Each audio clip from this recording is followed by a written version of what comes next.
কখনো ভিনকা বা নয়নতারার ডাল ভেঙে গেলে আমি সেগুলোকে ফেলে দিই না, বরঞ্চ আমি সেটা থেকেই নতুন একটা চারা তৈরি করে নিই।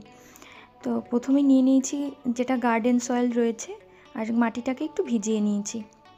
তারপর একে একে কাটিংগুলোকে নিয়ে যে বড় পাতাগুলো রয়েছে তলার দিকে, সেইগুলোকে হাত দিয়ে আস্তে আস্তে ছাড়িয়ে দেব, তাতে রেজাল্টটা ভালো হয়। তো পাতাগুলোকে ছাড়িয়ে দিচ্ছি প্রত্যেকটা কাটিং থেকে। এখানে 3টে আলাদা রঙের ভিনকার কাটিং রয়েছে।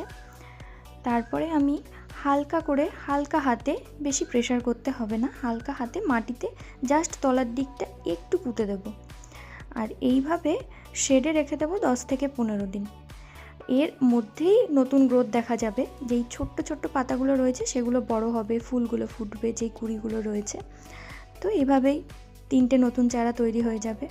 তো আপনারাও যখন ভিনকা কাটিং করবেন বা কখনো ডাল ভেঙে গেলে সেগুলোকে ফেলবেন না, এইভাবে নতুন চারা তৈরি করে নেবেন।